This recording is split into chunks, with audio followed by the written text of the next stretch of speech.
Facebook live में आप लोगों का स्वागत है। आज हम लोगों ने बातचीत का विषय रखा है यूपी में योगी मोदी कल्चर और क्रिमिनल कल्चर के खेल।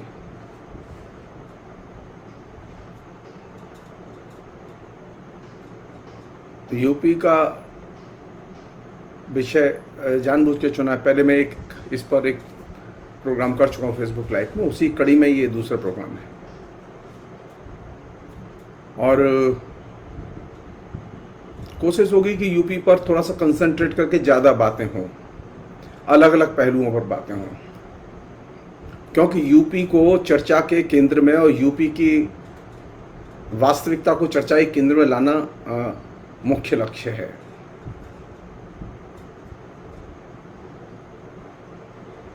योगी की सरकार को 4 साल हो गए। 4 साल का उनसे हिसाब तो मांगा ही जाना चाहिए। अब हिसाब मांगना तो अपराध नहीं है, और हिसाब मांगने पर वो कम से कम इतना जरूर करेंगे कि वो कोई राष्ट्रद्रोह का मुकदमा नहीं बनाएंगे।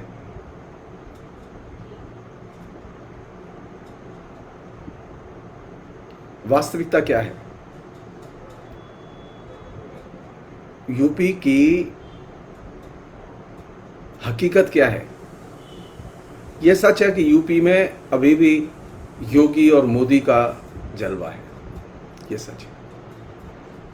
इस सच को आप जितना जल्दी समझ लें और फिर इसके खिलाफ सोचें, वही जरूरी है।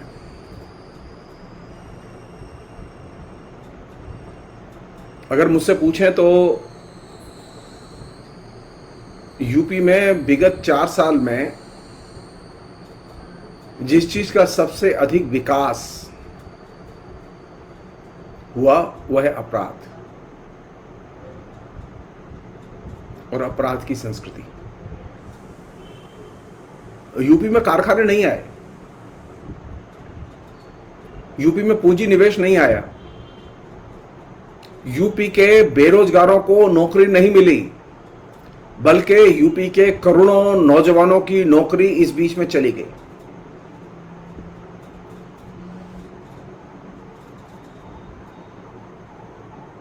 इसके बावजूद जलवा यह है कि डेवलपमेंट इज ऑन, विकास हो रहा है।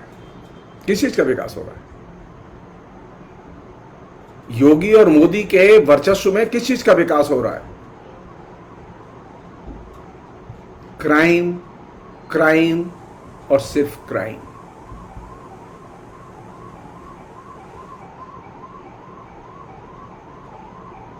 आखिर यूपी में इतना क्राइम होता क्यों है?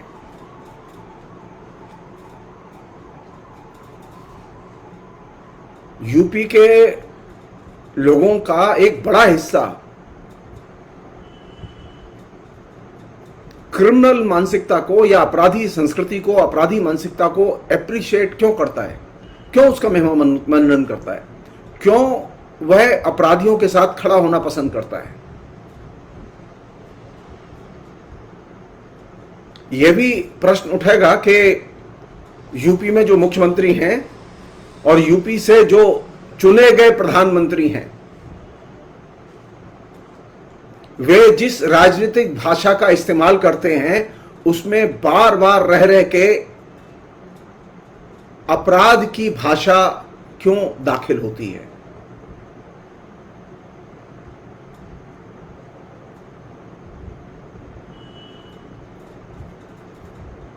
बुनियादी सवाल वही है जहां से कि हमने बात शुरू की थी कि यूपी में अपराध क्यों होते हैं, इतने अपराध क्यों होते हैं, और इतना अपराधीकरण का महिमा मंडन और अपराधीकरण के साथ में इतना ध्रुवीकरण क्यों है?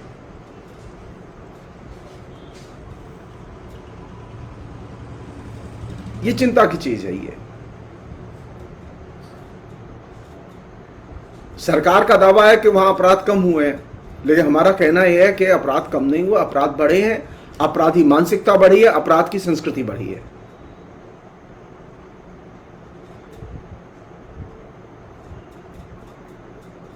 आज तक टेलीविजन ने जो डाटा दिखाए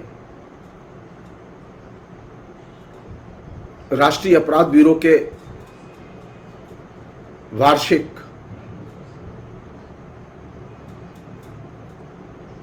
डाटा पब्लिकेशन के आधार पर,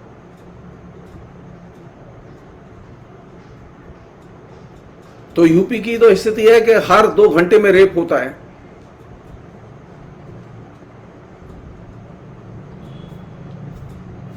अकेले 2018 में 4322 रेप के मामले दर्ज किए गए। ये दर्ज किए हुए मामले, जो दर्ज नहीं होते उनकी संख्या कितनी होगी हम नहीं जानते।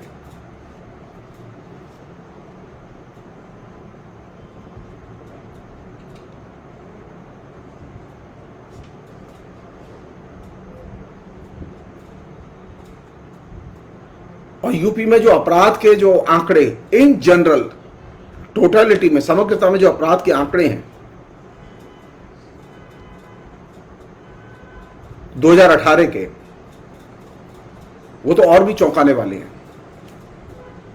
यानी यूपी में कुल 5,85,157 अपराध दर्ज किए गए। यानी पिछले साल की तुलना में यूपी में, यानी 2018 से पहले की तुलना में यूपी में 11% का अपराधों में उछाल आया।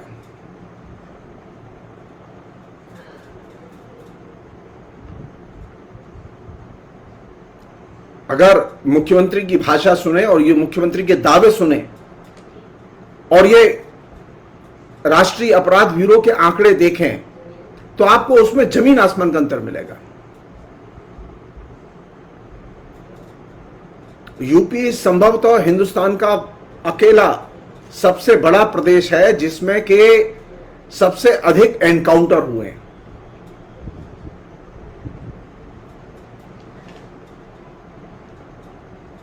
एनकाउंटर करना न्याय संगत नहीं है, बल्कि एनकाउंटर तो क्राइम है।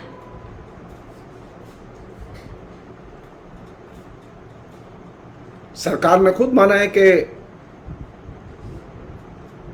वहां एनकाउंटर होते रहे और वो एनकाउंटर करते रहे।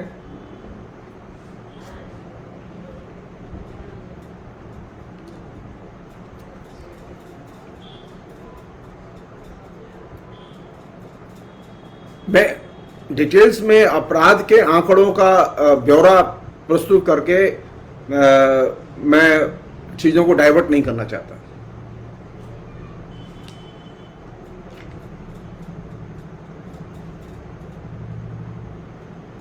मेरी चिंता की मूल समस्या है कि यूपी में अपराध क्यों होते हैं। ये अपराध तब भी हो रहे थे जबकि योगी की सरकार नहीं थी। ये अपराध अब भी हो रहे हैं जब योगी की सरकार है। ये अपराधीकरण के खिलाफ, अपराधियों से लड़ने के नाम पर ये सरकार आई थी, लेकिन अपराध इसमें बंद नहीं हुए बल्कि बढ़े। हर क्षेत्र में अपराध बढ़े और ये अपने आप में इस बात का साइन है कि अपराधीकरण और अपराध और ये अपराधी लोग ये सत्ता से एकदम परे हैं और सत्ता से ऊपर हैं। मुख्यमंत्री लाख दावे करें,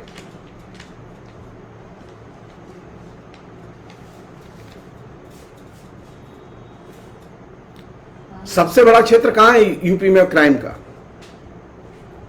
सबसे बड़ा क्षेत्र है ग्रामीण जीवन।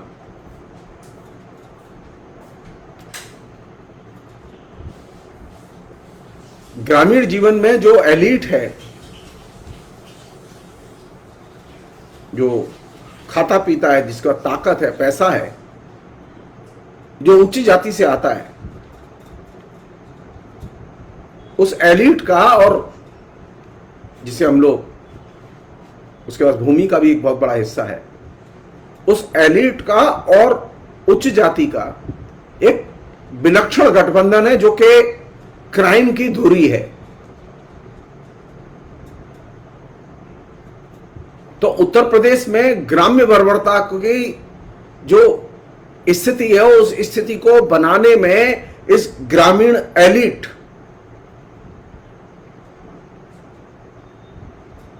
और उच्च जाति के लोगों का जो गठबंधन है, उसकी केंद्रीय भूमिका है।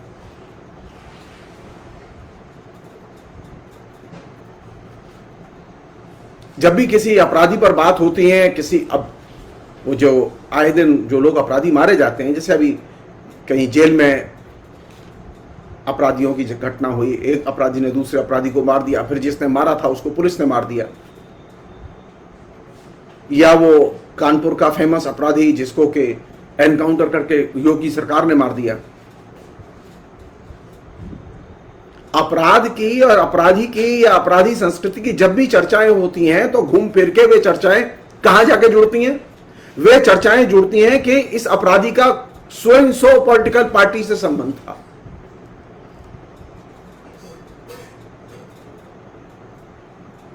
सवाल यह है कि अपराधी पर बात करते समय यह पॉलिटिकल रिलेशन क्यों बीच में आ जाता है? क्राइम की कल्चर पर बात करते समय जब आप उसको राजनीति से जोड़कर देखेंगे तो गलत निष्कर्ष निकालेंगे।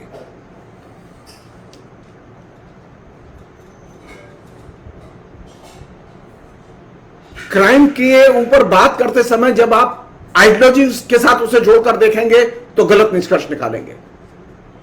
अपराधी अपराधी है, और अपराधी की संस्कृति और अपराधी की विचारधारा ये तमाम किस्म की जो BJP, Samajwadi party, Bahujan Samaj party, Congress, इन सब पार्टियों की विचारधारा से अलग ताकतवर विचारधारा है। हम कभी सोचने की कोशिश ही नहीं करते। जब भी मौका लगता है तो हम ये कहते हैं कि योगी के जमाने में इतने अपराध ज्यादा हुए, जहां से मैंने बात शुरू की, या फिर योगी कहेंगे कि हम तो अखिलेश यादव से कम अपराध कर रहे हैं, हमारे यहां हो रहे हैं। या वो किसी का मर्डर करते हैं तो वो कहते हैं इसलिए मर्डर कर रहे हैं हम क्योंकि उसका फला फला पॉलिटिकल पार्टी से संबंध है और वो अपराध करता है।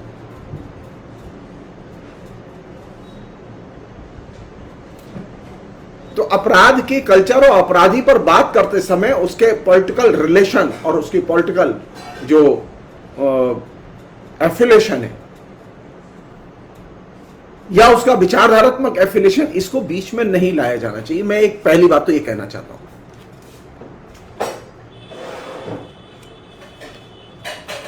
बल्कि यह कहना जरूरी है कि अपराध के नियंत्रण की और अपराधी से लड़ने की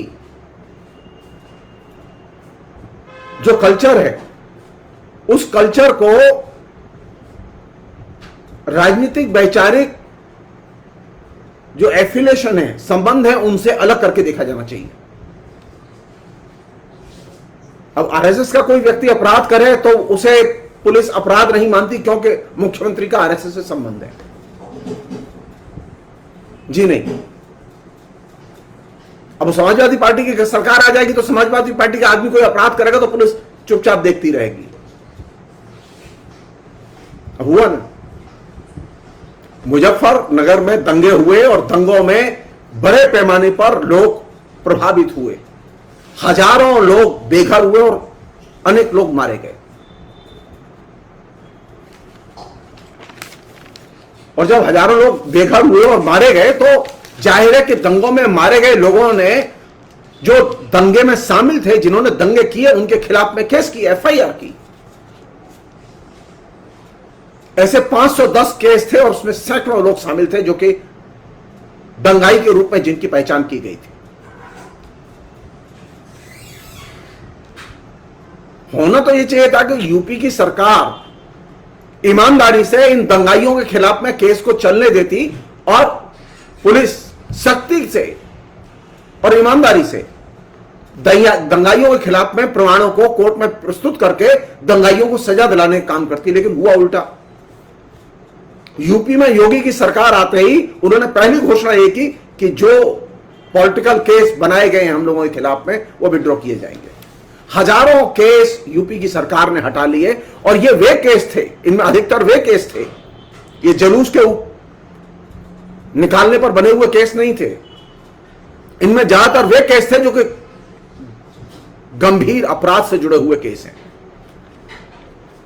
किसी का घर जला दिया, किसी का खेत लूट लिया, किसी के खलिहान में आग लगा दी, किसी की पूरी बस्ती जला दी, कहीं हजारों लोग बेघर होकर शरणार्थी की तरह खदेड़ कर बाहर कर दिए गए।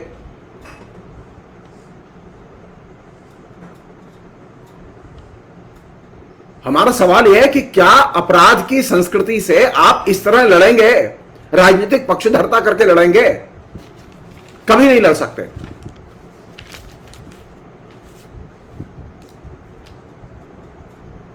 अपराध की संस्कृति से लड़ने के लिए जरूरी है कि अपराधी को और अपराध को राजनीति और विचारधारा इन दो से अलग करके देखा जाए।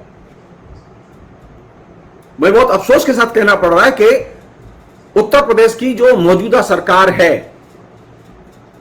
वो इस मामले में पूरी तरह फेल रही है, क्योंकि मुख्यमंत्री योगी ने यह सत्ता संभालते ही पहली घोषणा यह की थी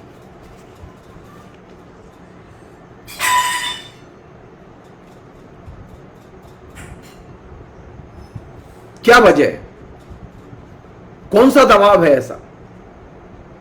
क्या भारतीय जनता पार्टी को हमने वोट इसलिए दिया यूपी में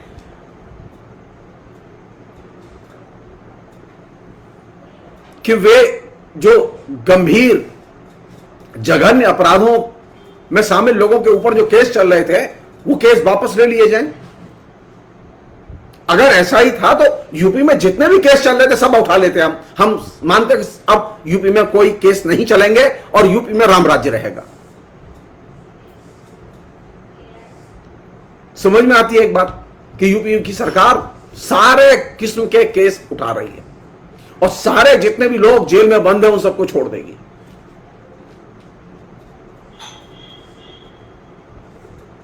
ऐसा तो नहीं हुआ। तो वे लोग जो दंगे में शामिल थे, वे लोग जो लूटपाट में शामिल थे, वे क्या सिर्फ जय श्री राम बोलने से परम पवित्र हो जाते हैं और वे उनके सारे पाप धुल जाते हैं, सारे अपराध माफ हो जाते हैं? क्या गंगा और यमुना में स्नान करने से वो परम पवित्र हो जाते हैं, उनके सारे पाप धुल जाते हैं? दूसरी चिंता की बात यह है कि न्यायपालिका, जब न्यायपालिका के सामने गंभीर अपराध के केस पड़े हुए हैं तो वे केस न्यायपालिका राज्य के कहने पर अचानक खत्म कैसे कर सकती है? लोग न्यायपालिका के पास इसलिए नहीं जाते कि न्यायपालिका सिर्फ सरकार की सुने और सरकार के हिसाब से काम करे। न्यायपालिका का दायित्व जनता के प्रति भी है। लेकिन उत्तर प्रदेश में तो एक कमाल की चीज घट रही है।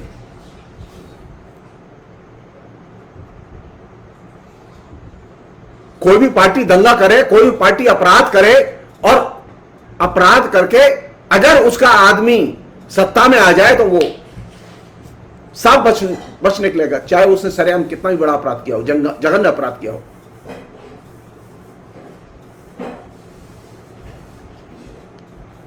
तो यूपी का एक जो सबसे ट्रेजिक त्रासद पहलू वो ये है कि यूपी में अपराध सत्ता के संरक्षण में और अपराधी सत्ता के संरक्षण में खुलेआम घूम रहे हैं और उनका पालन पोषण हो रहा है।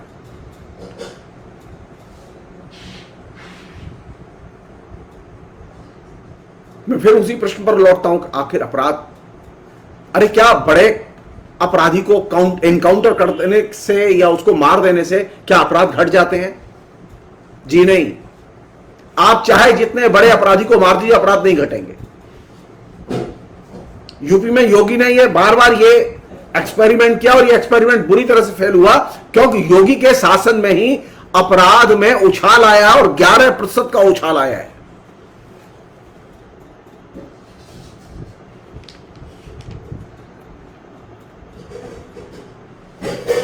ये साधारण उछाल नहीं है। यूपी में रेप की घटनाएं, यूपी में लूटपाट की घटनाएं, यूपी में छिनतई की घटनाएं, छोटी छोटी चोरी की घटनाएं बड़े पैमाने पर होती हैं।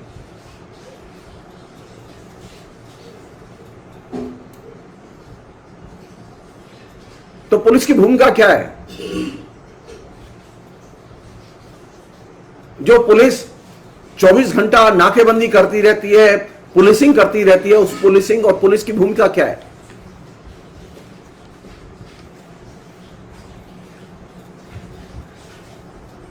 सवाल तो उठेंगे। पुलिस की भूमिका क्या सिर्फ हफ्ता वसूलने की है? क्या अपना कमीशन वसूलने की है?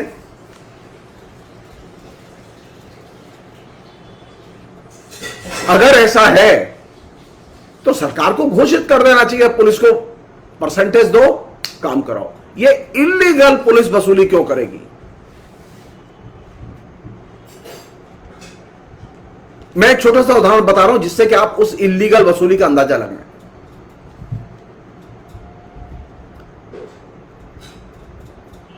मथुरा में मैं जब अपना घर बनवा रहा था,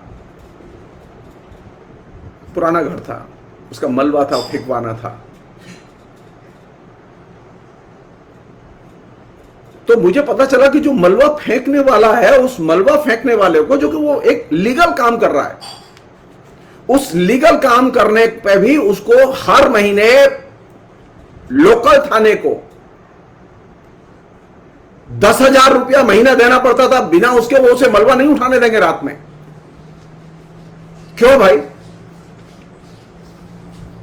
मेरा मलबा, मैंने मलबा उठाने वाला तय किया, उसकी लाइसेंस शुदा गाड़ी, ट्रक जिसमें मलबा जाना है, कहां वो कूड़ा फेंकेगा, मलबा ले जाके फेंकेगा, ये वो तय कर चुका है।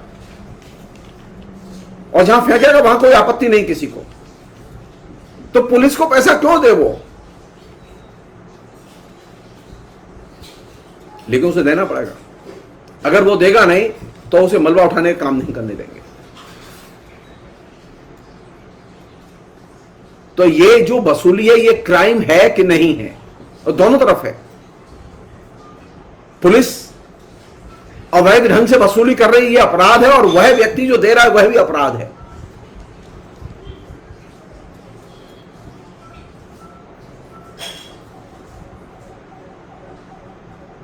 तो आपको कौन दिखाई देता है? आपको दुबे का एनकाउंटर दिखाई देता है, लेकिन एक नीचे जो काम करने वाला व्यक्ति है, जो मेहनत मशक्कत करके 2 पैसा कमाना चाहता है, उसके साथ जो क्राइम हो रहा है वो आपको दिखाई नहीं देता।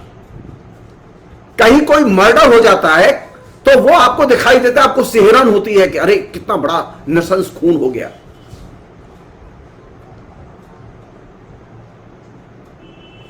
वह क्राइम आपके इमोशनल भावों को तत्काल टच करता है। लेकिन अगर बैंक में रॉबरी हो जाए, किसी के साथ छिनताई की घटना हो जाए, किसी की जंजीर छीन के भाग जाए, तो आपको देख के सिहरन नहीं होती, सुन के भी सिहरन नहीं होती। या कोई व्यक्ति टैक्स फ्रॉड करे जो कि क्राइम है, तो आपको सिहरन नहीं होती। तो ये जो अपराध है और ये अपराधी की जो इमेज है, ये तभी आपके सामने आती है जब आप किसी हिंसा को देखते हैं,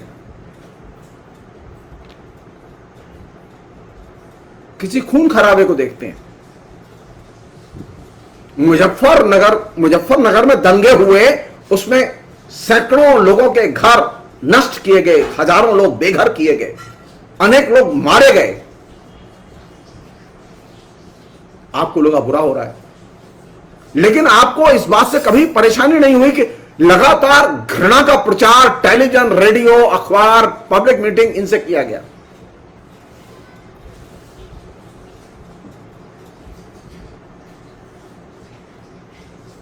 हमें अपराध के वे चित्र इमोशनली डिस्टर्ब करते हैं जहां वायलेंस दिखाई देता है, जहां खून खराबा दिखाई देता है। लेकिन जब खून खराबा नहीं होता, वहां अगर अपराध हो रहा है तो वो हमको दिखाई नहीं देता, हमको फील ही नहीं करते हम।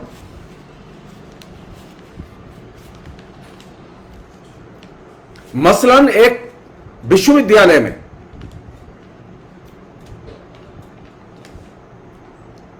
एक लड़का जो कि संयोग से मुसलमान था, उसका संस्कृत विभाग में अपॉइंटमेंट होता है और लोग उसे ज्वाइन नहीं करने देते, और वो वैलिड ढंग से होता है। वैध तरीके से उसका इंटरव्यू होता है, उसके पास सारे कागजात हैं, वो इंटरव्यू कमेटी से अप्रूवल के बाद में उसका अपॉइंटमेंट लेटर यूनिवर्सिटी इशू करती है, लेकिन गुंडे उसे ज्वाइन नहीं करने देते। लेकिन यह अपराध आपको स्पर्श नहीं करता।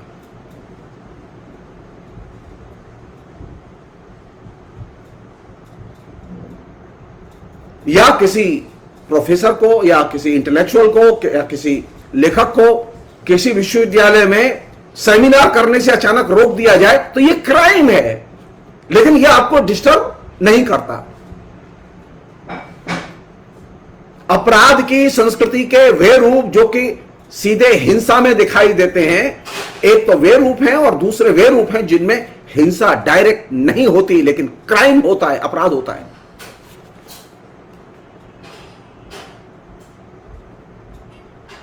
हमारी स्थिति अब इतनी बदतर हो चुकी है कि हमें न तो हिंसा देख के गुस्सा आती है, न ये जो अहिंसक रूप हैं क्राइम के, इन्हें देख के गुस्सा आती है।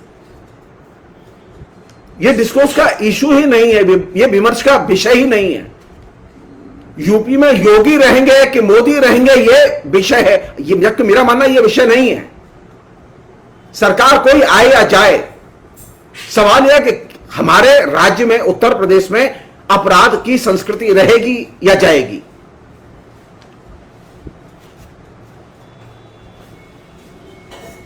हमने अपराधीकरण की संस्कृति का एक तरह से जो मेल बंधन अपने साथ एक फ्रेंडशिप डेवलप कर ली है।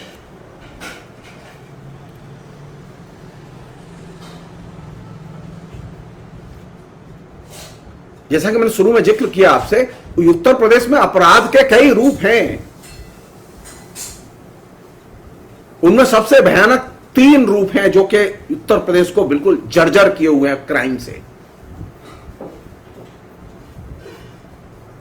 एक है वो जाति और जाति का संघर्ष, दूसरा है सांप्रदायिक और सांप्रदायिक संघर्ष, और तीसरे जेंडर के उत्पीड़न, स्त्री के उत्पीड़न की कथाएं। ये 3 बहुत महत्वपूर्ण क्षेत्र हैं जहां पर उत्तर प्रदेश एकदम नंगा खड़ा हुआ है। स्त्रियों पर आए दिन हो रहे हिंसाचार को, अपराधों को, बलात्कार की घटनाओं को न तो मोदी रोक पाए न योगी रोक पाए। अरे और तो छोड़ दीजिए, पिछले 4 साल में मुख्यमंत्री ने स्त्रियों के खिलाफ, अपराधों के खिलाफ, अरे एक पोस्टर अभियान ही चलाया होता, एक सेमिनार ही कराए होते, जगह जगह आरएसएस के लोगों ने मीटिंगें की होती कि नहीं, स्त्रियों के खिलाफ अपराध नहीं होने चाहिए। लेकिन नहीं, सौगंध राम की खाते हैं, खटोला वही बिछाएंगे। अपराध होते रहेंगे, लेकिन चाहिए क्या? अपराध मुक्त स्त्री नहीं चाहिए, अपराध मुक्त परिवार नहीं चाहिए, अपराध मुक्त जो है स्त्री पुरुष के संबंध नहीं चाहिए, राम मंदिर चाहिए।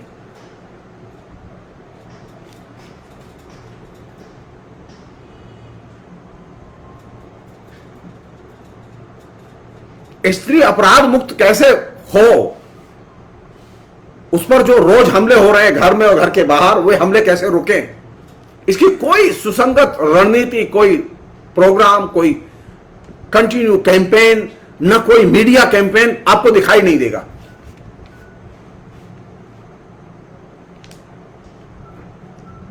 निर्लज्जता की हद देखिए कि आपको योगी के विज्ञापन, योगी हैं उत्तर प्रदेश के मुख्यमंत्री, लेकिन योगी के विज्ञापन दिल्ली में भी लगे मिल जाएंगे। पूछा ही जा सकता है कि दिल्ली में क्यों लगा रहे हो विज्ञापन की भाई होर्डिंग?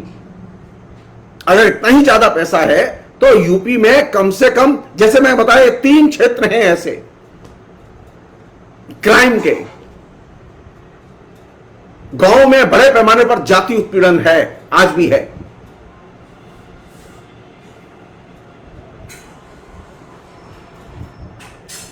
शहरों में और गांवों में बड़े पैमाने पर सांप्रदायिक विभाजन है, और गांव और शहर दोनों में मिलाके स्त्रियों के खिलाफ में असंख्य अपराध प्रतिदिन हो रहे हैं, प्रतिक्षण हो रहे हैं।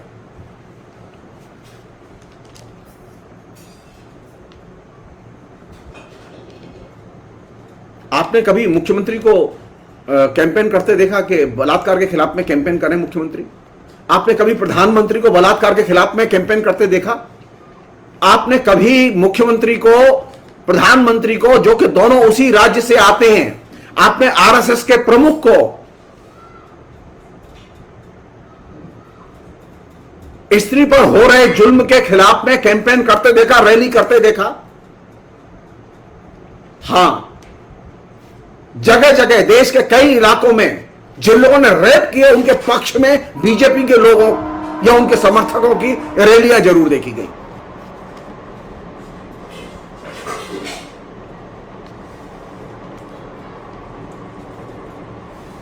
मैं फिर रिपीट कर रहा हूं, वो योगी हो या मोदी हो या वो अखिलेश यादव हो, वो कुछ देर के लिए भूल जाएं कि वे मुख्यमंत्री हैं, वो प्रधानमंत्री हैं। उनकी जिम्मेदारी यह नहीं है कि वे क्राइम को पॉलिटिक्स से और क्राइम को विचारधारा से जोड़कर देखें। अपराध का मतलब अपराध है और अपराधी का मतलब अपराधी है, और इसी रूप में उसे देखा जाना चाहिए। अपराधी की कोई विचारधारा नहीं होती, उसकी सिर्फ एक विचारधारा होती है, अपराध।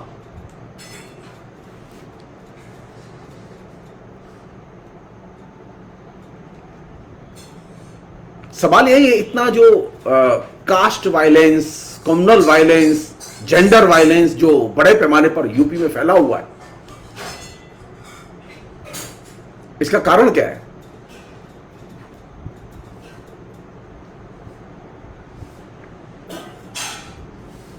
इसका सबसे बड़ा कारण जो मेरी समझ में आता है वो ये कि पहली चीज, उत्तर प्रदेश का प्रशासन और उत्तर प्रदेश की पुलिस न तो जाति पूर्वाग्रहों से फ्री है और न सांप्रदायिक पूर्वाग्रहों से फ्री है और न जेंडर पूर्वाग्रहों से फ्री है। यह उसका बुनियादी कारण। अगर पुलिस जाति पूर्वाग्रह, सांप्रदायिक पूर्वाग्रह और जेंडर पूर्वाग्रहों से फ्री होकर कानून के आधार पर और कानून की रक्षा के लिए काम करे, सिफारिश के आधार पर नहीं, पसंद नापसंद और घूस के आधार पर नहीं, तो एक हद तक अपराधों पर अंकुश लगाया जा सकता है। और दूसरी चीज यह कि अपराध पर अंकुश लगाने के लिए जरूरी है कि छोटे छोटे अपराधों पर सबसे पहले सख्ती से पेश आया जाए। तो छोटे छोटे अपराधों को तो पुलिस होने देती है।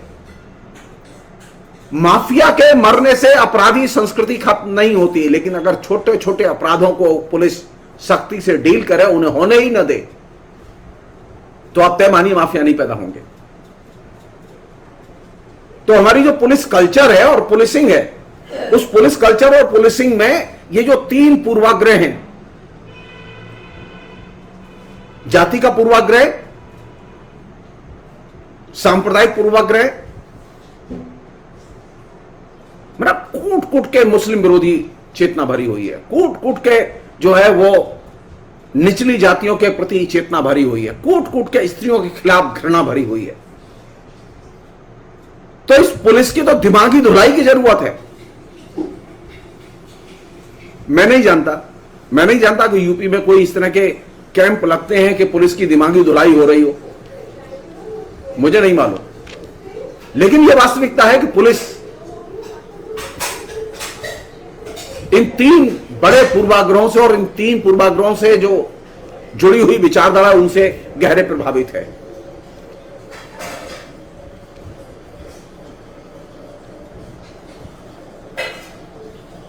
एक अन्य चीज जो ज्यादा महत्वपूर्ण चीज है आइडियोलॉजिकली, जिसके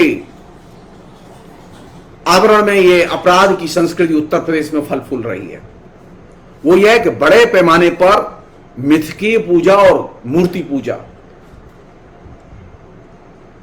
अपराध की संस्कृति की सबसे बड़ी शरण स्थली है। धर्म,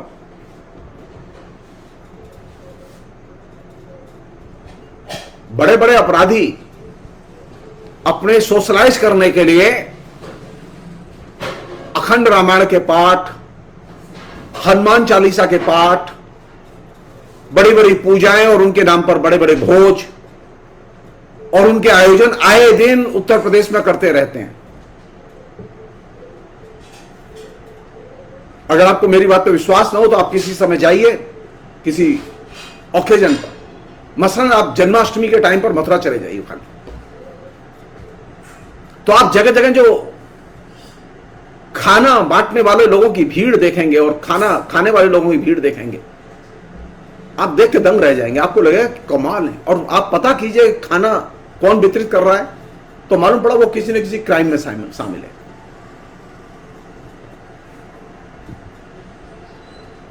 किसी के ऊपर टैक्स फ्रॉड का केस है, किसी के ऊपर जमीन हड़पने का केस है, किसी के ऊपर किसी की हत्या का केस है। जो विभिन्न किस्म के क्राइम में शामिल हैं, वे बड़े पैमाने पर तमाम किस्म के जो धार्मिक उत्सव है उनके आयोजनों में हिस्सा लेते हैं। यह एक बड़ा हिस्सा है। तो अपराधियों को सामाजिक वैधता और सामाजिक सुरक्षा, सामाजिक स्वीकृति दिलाने में मूर्ति पूजा और मिथकी पूजा, मिथकों की बहुत पूजा होती है हमारे यहां, और इनके साथ जुड़े हुए जो उत्सव हैं उसमें बड़े पैमाने पर ये तमाम किस्म के जो अपराधों में लगे हुए लोग हैं, ये एकदम पार्टिसिपेट करते हैं और खर्चा करते हैं, और लोग बहुत खुशी खुशी इनके साथ शेयर करते हैं।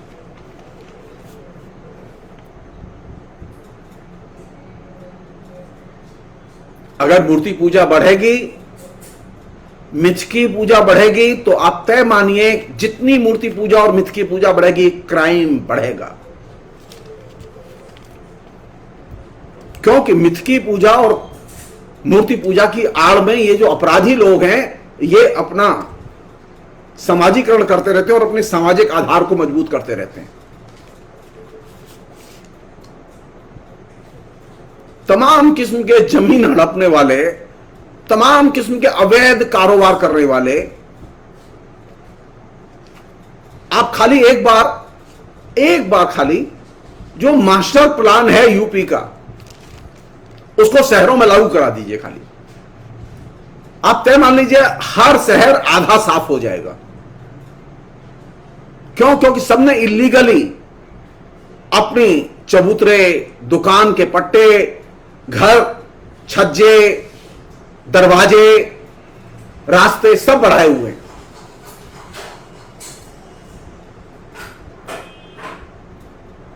वही सब धार्मिक लोग हैं।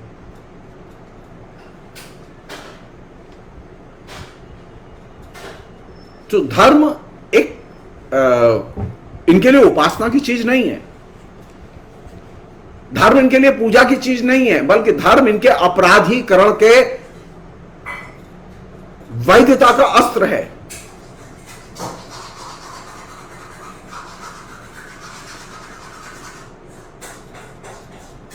तो मूर्ति पूजा जितनी बढ़ेगी, मिथकी पूजा जितनी बढ़ेगी, धार्मिक उत्सव और आयोजन जितने बढ़ेंगे, आप तय मानिए अपराधीकरण का ग्राफ उतना ही ऊपर जाएगा। यह अचानक नहीं है कि जो धर्म के सबसे बड़े सेंटर हैं वे क्रिमिनल और क्राइम के भी बहुत बड़े सेंटर हैं।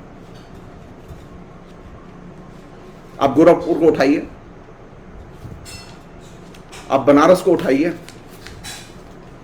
आप मथुरा को उठाइए, आप उदाहरण देके देखिए कि नीचे क्या हो रहा है। तो ये जो अपराधीकरण और रिलीजन के बीच में जो एक जुगलबंदी चल रही है, या हम ये कह सकते हैं कि एक लंबे समय से हनीमून चल रहा है, उस हनीमून को तो चुनौती कोई देने को तैयार ही नहीं है।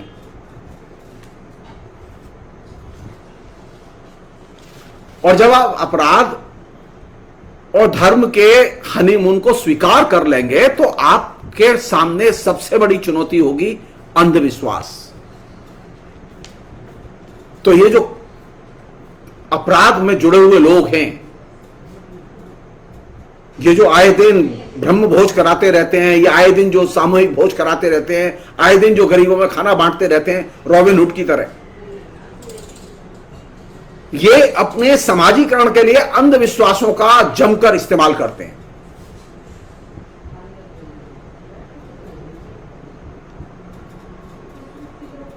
तो उत्तर प्रदेश में अपराधीकरण के लिए किस चीज से फ्री होना जरूरी है? अपराधीकरण के लिए जरूरी है कि हम पुलिस को जाति, धर्म और लिंग के पूर्वाग्रहों से मुक्त करें।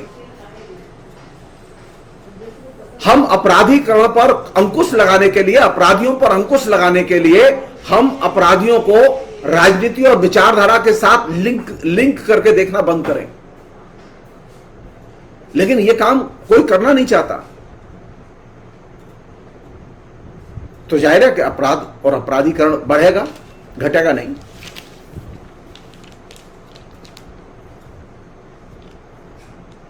हाँ। बहुत सारे लोग हैं हमारे फेसबुक में भी और वैसे भी, वो अलग अलग इलाकों में भी मिल जाते हैं, जो विभिन्न किस्म की कॉन्स्पिरेसी थ्योरी देखते रहते हैं क्राइम के पीछे। विभिन्न किस्म के जो क्रिमिनल्स होते हैं उनके डेवलपमेंट को लेकर वो एक कॉन्स्पिरेसी थ्योरी में काम करते रहते हैं। मैं एक छोटी सी चीज पूछना चाहता हूं, क्या कॉन्स्पिरेसी थ्योरी से आप क्राइम को समझ सकते हैं? उत्तर प्रदेश में जो क्राइम है, वो क्राइम का जो पूरा ग्राफ है उसे समझ सकते हैं? नहीं समझ सकते।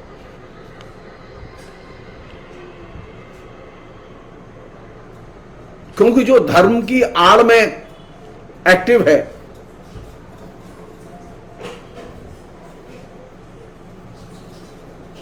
जो अंधविश्वास एक अपराध है, उसके खिलाफ कानून है हमारे यहां। लेकिन उत्तर प्रदेश में अंधविश्वासों के प्रचार प्रसार में लगे हुए लोगों को कभी भी उस कानून के तहत गिरफ्तारी नहीं किया जाता। क्यों?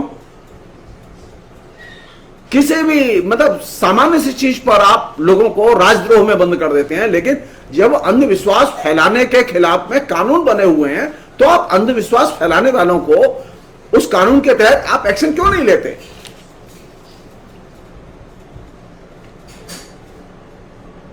तो आपने एक ऐसा यूटोपिया उत्तर प्रदेश में निर्मित किया है, मध्य वर्ग में, सामान्य लोगों में, निम्न वर्ग में, जिस यूटोपिया में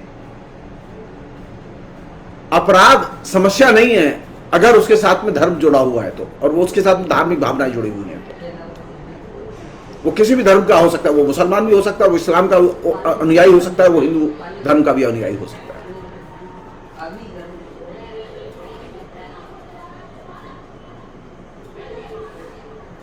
एक अन्य चीज, क्राइम की कल्चर, जैसा कि मैंने कहा कि आपको वहां तो दिखाई देती है जहां हिंसा हो जाए, खून खराबा हो जाए, लेकिन क्या क्राइम की कल्चर आपको वहां महसूस होती है जब नफरत फैलाई जाए? नफरत फैलाना भी अपराध है। भारत में धर्मनिरपेक्षता के खिलाफ बोलना एक अपराध है, लेकिन आपने आज तक उत्तर प्रदेश में किसी को धर्मनिरपेक्षता के खिलाफ बोलने के कारण गिरफ्तार होते देखा है? धर्मनिरपेक्षता एक महत्वपूर्ण वैल्यू है और महत्वपूर्ण हमारे संविधान का हिस्सा है।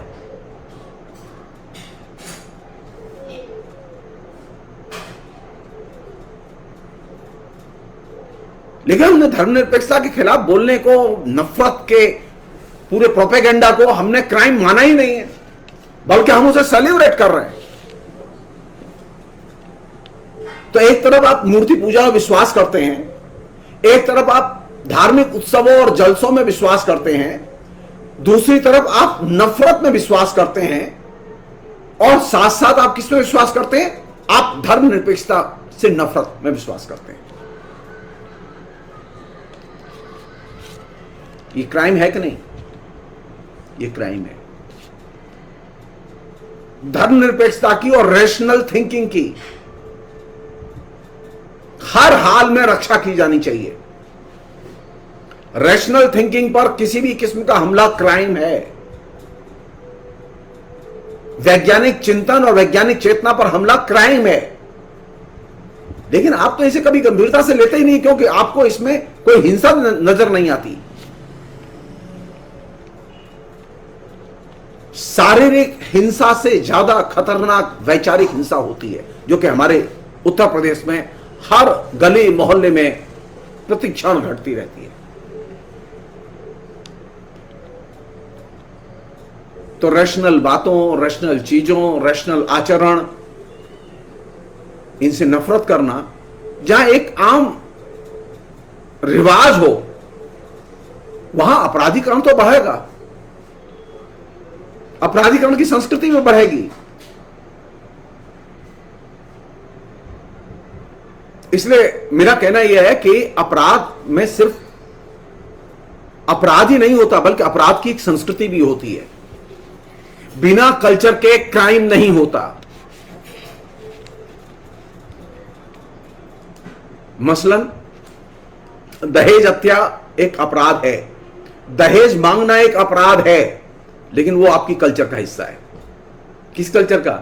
वैवाहिक संस्कृति का हिस्सा है। वो आपकी हिंदू संस्कृति का हिस्सा है।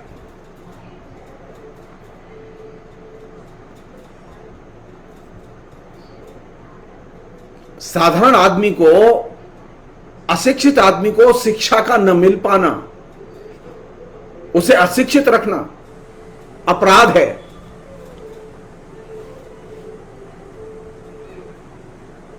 लेकिन आप इसे अपराध नहीं मानते, आप नसीब का खेल मानते हैं। उसके भाग्य में नहीं था इसलिए पढ़ नहीं पाया, उसके भाग्य में नहीं था इसलिए वो बच नहीं पाई, दहेज में मर गई। तो बार बार आपके अपराध के को वैध बनाने के लिए जो चीज आती है वो कहां से आती है? नसीब का खेल।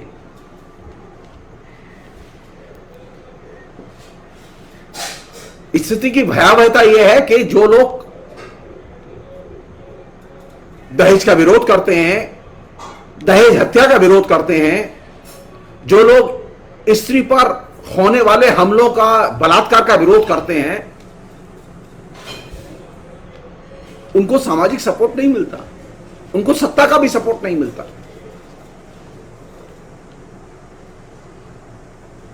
तो कैसी कल्चर बन रही है अपराध के साथ साथ? अपराध को कौन चीज है जो कि संरक्षण दिए हुए है? वह है कल्चर। तो आपने उत्तर प्रदेश में एक ऐसी संस्कृति पैदा की है जिस संस्कृति में अपराध बिल्कुल वायरस की तरह फल फूल रहे हैं।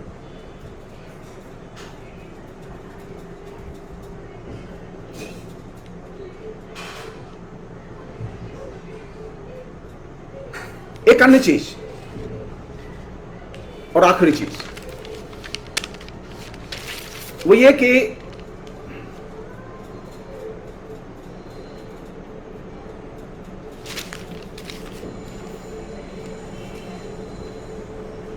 योगी आदित्यनाथ ने एक शब्द का बहुत इस्तेमाल किया है पिछले 4 साल में, अपराध के खिलाफ में जीरो टॉलरेंस।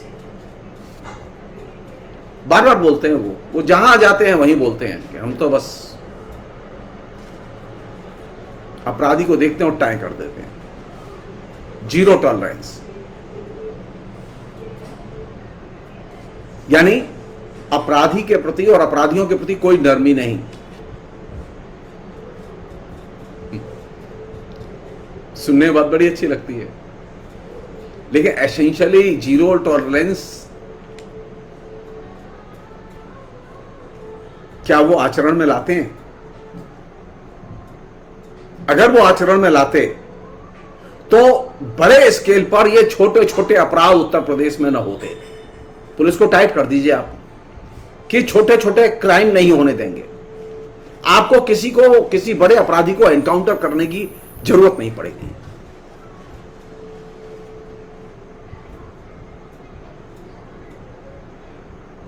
पुलिस के जितने जुल्म है उनमें एक बड़ा हिस्सा है उन जुल्मों का जो कि छोटे छोटे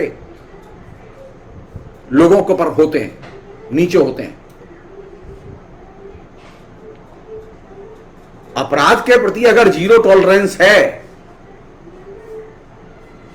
तो हम एक सवाल पूछना चाहते हैं, नागरिक अधिकारों पर और नागरिक अधिकारों के लिए लड़ने वालों के खिलाफ आप पुलिस का क्यों इस्तेमाल करते हैं?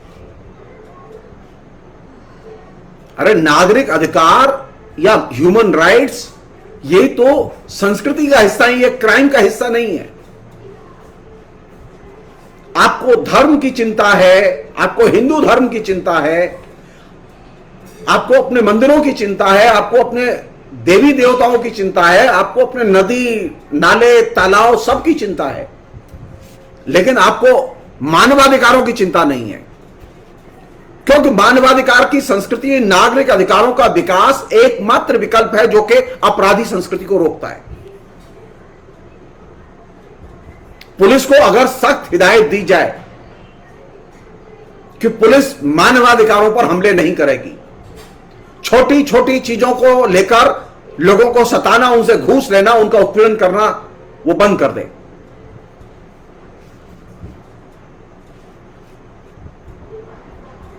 तो जीरो टॉलरेंस की जरूरत किस लिए है आपको? सिर्फ प्रोपेगेंडा के लिए।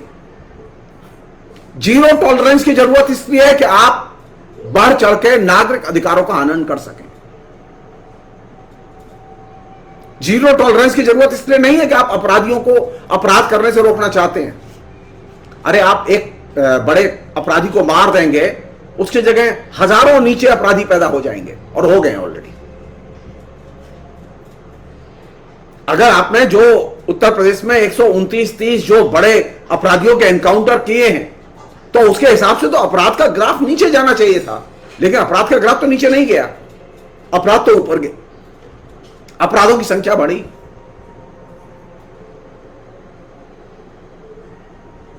जाति संघर्ष बढ़े, सांप्रदायिक दंगे बढ़े, स्त्रियों पर हमले बढ़े। तो जीरो टॉलरेंस है तो आप स्त्री की रक्षा क्यों नहीं कर पाते? जीरो टॉलरेंस है तो आप सांप्रदायिक दंगा क्यों नहीं रोक पाते? अगर जीरो टॉलरेंस है तो आप नफरत के खिलाफ में एक्शन क्यों नहीं ले पाते? जो नफरत फैलाते हैं उनकी वेबसाइट बंद कर दी जाए, जो नफरत फैलाते हैं मुसलमानों के खिलाफ में उनके खिलाफ एक्शन लिए जाए।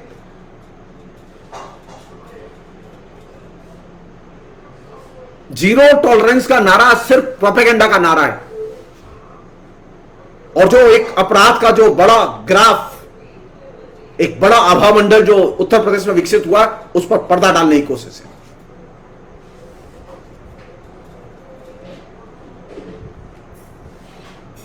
हकीकत क्या है? हकीकत यह है कि आज उत्तर प्रदेश में क्रिमिनल सर्वे सर्वा हैं, और खासतौर वे क्रिमिनल जिनका के सत्तारूढ़ दल से संबंध है, वो सत्ता बदलने के बाद में अपने संबंध भी बदल लेते हैं। क्रिमिनल इस मामले में बड़े सेकुलर होते हैं, उनकी कोई पार्टी एक नहीं होती, वो जैसी सरकार आती है वैसा ही अपना हिसाब बदल लेते हैं। तो अपराधियों का तो वर्चस्व है उत्तर प्रदेश में।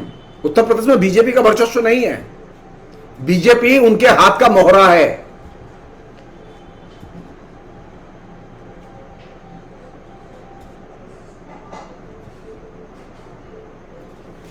एक अन्य चीज वो ये कि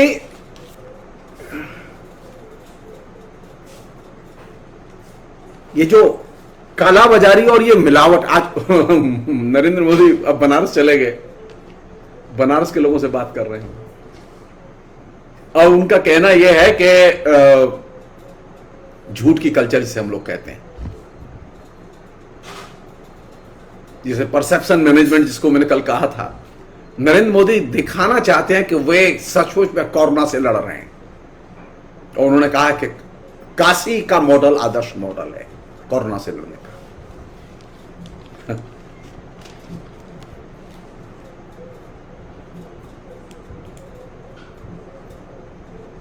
मैं नरेंद्र मोदी और योगी से, जो कि दोनों बहुत ताकतवर हैं, और आरएसएस के लोग जो कि बहुत ताकतवर हैं, मैं सिर्फ उनसे दो चीज पर एक्शन की मांग करता हूं।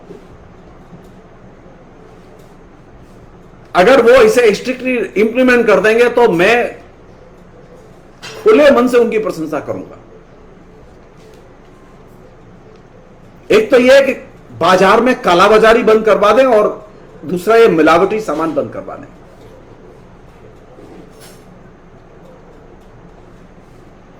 कालाबाजारी और मिलावटी सामान ने उत्तर प्रदेश में सबसे बड़ी क्राइम कल्चर को बूस्ट किया है। कालाबाजारी क्राइम है कि नहीं है? अगर उत्तर प्रदेश में जारी है, कौन जिम्मेदार है इसके लिए? अगर मिलावटखोरी जारी है तो कौन जिम्मेदार है इसके लिए? हर चीज में मिलावट है, लेकिन आपको इसकी कोई चिंता नहीं है क्योंकि आपका कोई इंटरेस्ट इसमें नहीं है, क्योंकि आपने एक चीज तय कर रखी है, आपको सिर्फ एनकाउंटर करना है। आपने कभी सुना कि मिलावटखोर का एनकाउंटर हुआ, किसी कालाबाजारी करने वाले का एनकाउंटर हुआ? जी नहीं, क्योंकि उनसे पैसा मिलता है, मोटी रकम मिलती है। भारतीय जनता पार्टी का जनाधार है वे लोग जो कालाबाजारी और मिलावट के खेल में लगे हुए हैं। तो अपराध की संस्कृति को आप कैसे रोकेंगे? क्योंकि अपराध की संस्कृति में जो सामाजिक वर्ग लगा हुआ है वह तो आपका जनाधार है, वो इस समाज की धुरी है। तो कालाबाजारी और मिलावट को रोके बिना क्या आप अपराध की संस्कृति को फलने फूलने से रोक सकते हैं? जानते हैं, पाइपलाइन बंद हो जाएगी, सांस बंद हो जाएगी, हवा ऑक्सीजन बंद। बीजेपी को चंदा आना बंद हो जाएगा अगर मिलावटखोरी और कालाबाजारी पर रोक लग जाए तो। ये तमाम तबाही के बावजूद जो दुकानदार, जो व्यापारी जय हो मोदी जो कर रहे हैं, उसका कारण क्या है? क्योंकि कालाबाजारी और मिलावट के लिए खुली छूट है। और कालाबाजारी और मिलावट के खिलाफ में अगर पुलिस एक्शन में चली जाए तो पुलिस वाले भूखे मर जाएंगे।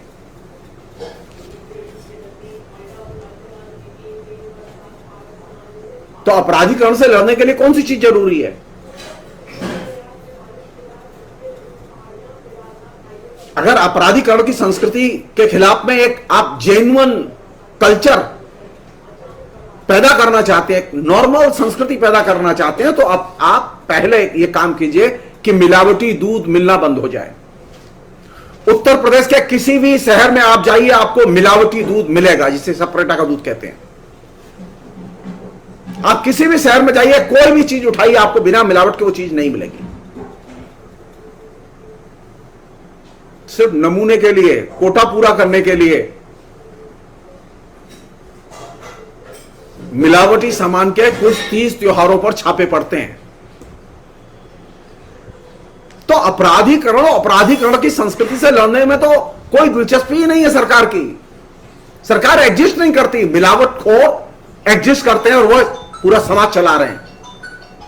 जो कालाबाजारी करने वाले लोग हैं वह उत्तर प्रदेश को चला रहे हैं। उत्तर प्रदेश को बीजेपी के लोग नहीं चला रहे, बल्कि बीजेपी के लोगों को वही चला रहे हैं।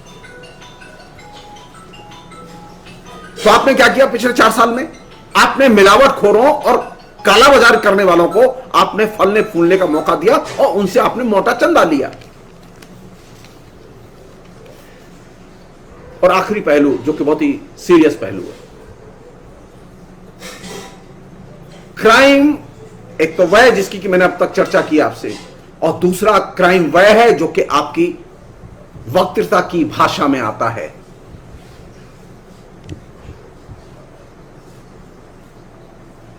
ये सच है कि हमारे देश में अभिव्यक्ति की स्वतंत्रता है और व्यक्ति की स्वतंत्रता के नाते हमें बोलने का हक है, लेकिन अभिव्यक्ति की स्वतंत्रता की अपनी एक शैली है और अपनी एक भाषा है।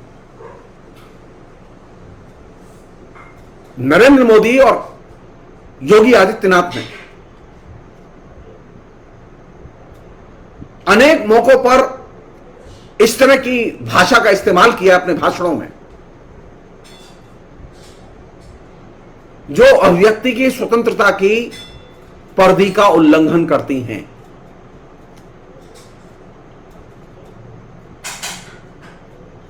आप मुख्यमंत्री हैं, आप प्रधानमंत्री हैं, आप दो चीज नहीं बोल सकते। बहुत ब्रीफ में बता रहा हूं मैं ये। आप आप नागरिक भी हैं और आपके पास में अभिव्यक्ति की स्वतंत्रता है, तो आप ये दो चीज नहीं कर सकते। पहली चीज, आप हिंसा की भाषा नहीं बोल सकते। आप ऐसी भाषा नहीं बोल सकते जो कि हिंसा फैलाए, और आप ऐसी भाषा भी नहीं बोल सकते जो डर और नफरत पैदा करे।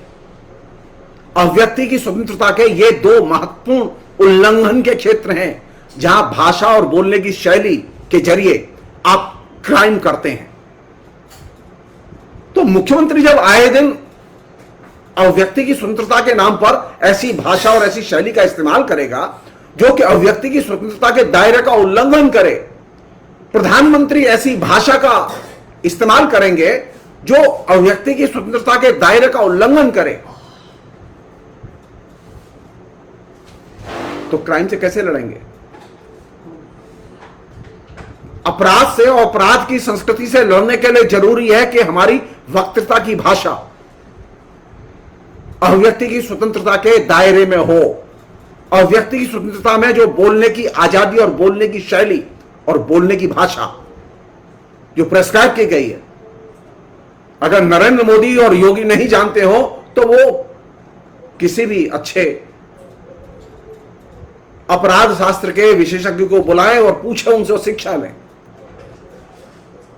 अपराधी को बुलाने की और आरएसएस के किसी नेता को बुला के पूछने की जरूरत नहीं है, क्योंकि उनको कुछ नहीं आता।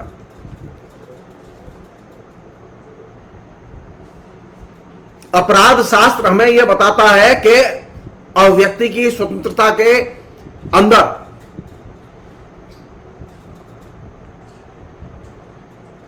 आपके बोलने की शैली, आपकी भाषा और उस बोली और भाषा का अन्य से जो संबंध है,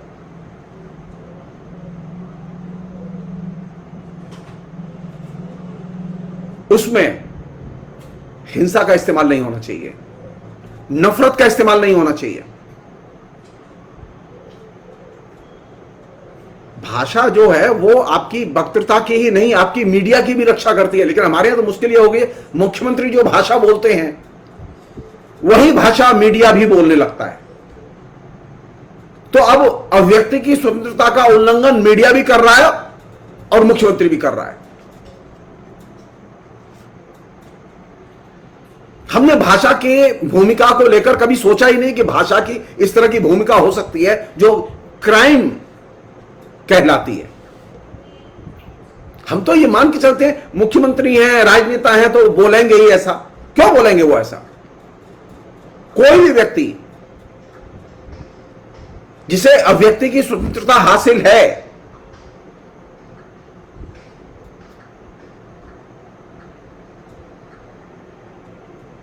वह अन्य के विचारों का या अपने से विपरीत विचारों का दमन करने का अधिकार नहीं रखता। तो आपने लगातार क्या किया? जो लोग धरना दे रहे थे, एक कानून का विरोध कर रहे थे, आपने उनका दमन किया, उनके ऊपर राजद्रोह तक के मुकदमे लगाए, उनकी संपत्तियां कुर्क की।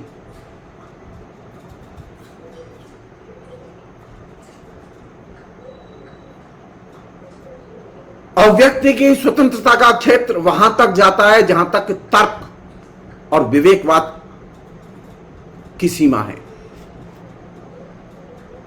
जब तर्क और विवेकवाद की सीमा का अतिक्रमण करते हैं तो क्राइम पैदा होता है, और क्राइम की भाषा और क्राइम की शैली पैदा होती है। और यही वह जगह है जहां से कि आए दिन नरेंद्र मोदी और योगी के भाषण बीच बीच में डिस्टर्ब करते हैं।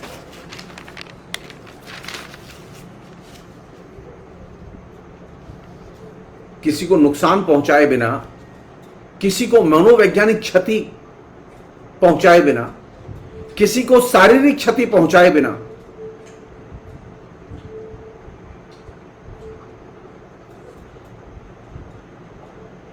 जब आप भाषा का इस्तेमाल करते हैं तो आप अभिव्यक्ति की स्वतंत्रता का इस्तेमाल करते हैं। लेकिन हमारे यहां तो स्थिति यह है कि पहला काम यह है, यहां से तय होता है कि विपक्ष के क्या क्या नुकसान होगा, वो भाषा बोलो। विपक्ष की मनोवैज्ञानिक क्षति क्या होगी, वह भाषा बोलो। वह भाषा बोलो जिससे कि मुसलमान साइकोलॉजिकली डिस्टर्ब हो और डिप्रेस फील करें।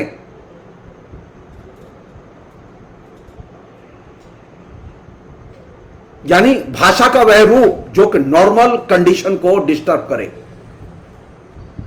नॉर्मल कंडीशन यह है कि हम शांति से नागरिक की तरह एक दूसरे के साथ में सद्भाव के साथ रहें और एक दूसरे के प्रति समानता का व्यवहार रखें, एक दूसरे के प्रति हम अनटचेबिलिटी न रखें, गोले मिले, एक दूसरे को नुकसान न पहुंचाएं। यह नॉर्मल सी है। इस नॉर्मल सी को जो भाषा डिस्टर्ब करती है वो है क्राइम की भाषा। उस भाषा को चाहे कोई भी बोले।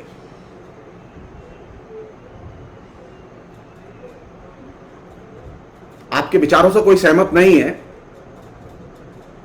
आपके विपरीत विचार रखता है, इसका कतई अर्थ नहीं है कि आप उसे जेल में डाल देंगे।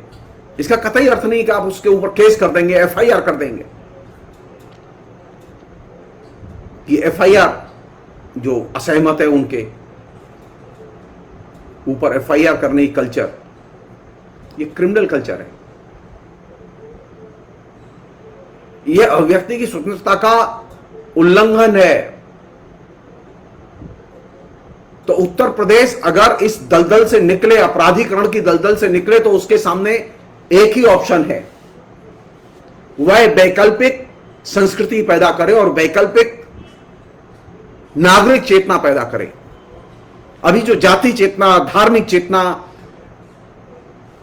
पुंछवादी चेतना, मर्दानगी वाली चेतना जो उत्तर प्रदेश में डोमिनेट करती है, इसका विकल्प एकमात्र है, मानवाधिकारों की चेतना पैदा की जाए और ह्यूमन राइट्स कल्चर को मजबूत किया जाए।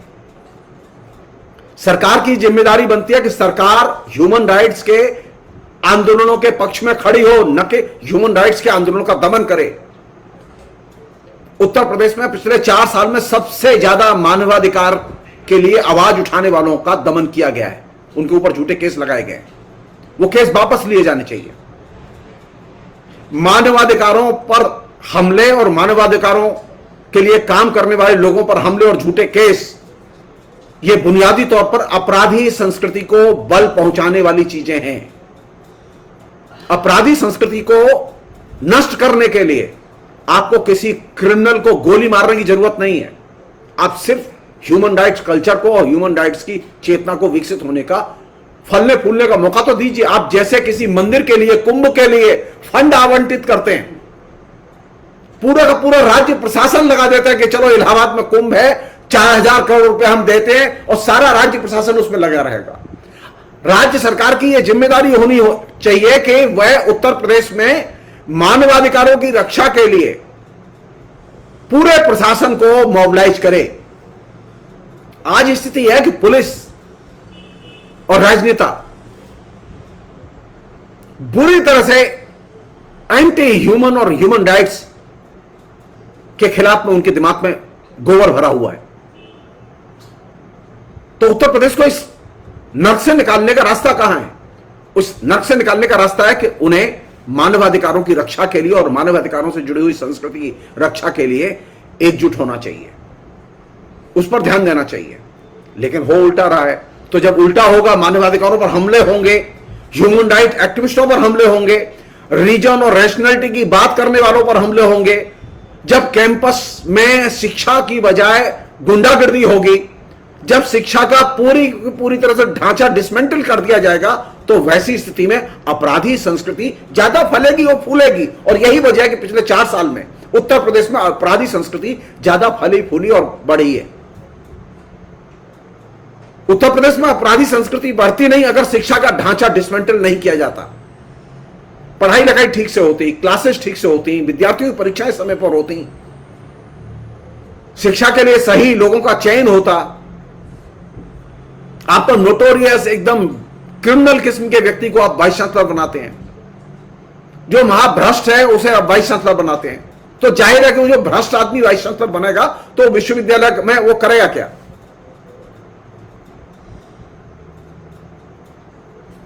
शिक्षा का क्षय, शिक्षा संस्थानों का क्षय, यह इस बात पर निर्भर करता है कि राजनीति का कितना क्षय हुआ है।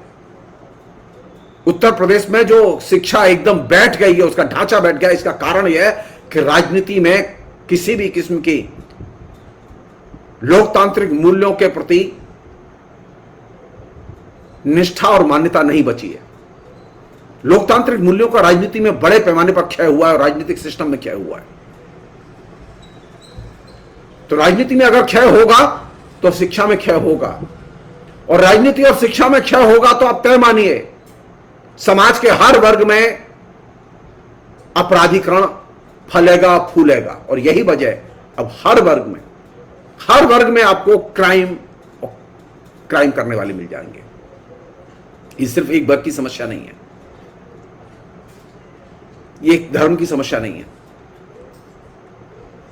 इसीलिए उत्तर प्रदेश को अगर इस नर्क से निकालना है तो वैकल्पिक संस्कृति के तौर पर ह्यूमन राइट्स और ह्यूमन राइट्स से जुड़ी हुई जो कल्चर है उसका सम्मान करना और उसको एकजुट करना हमें सीखना होगा। फिलहाल इतना ही। बहुत बहुत शुक्रिया। Thank you.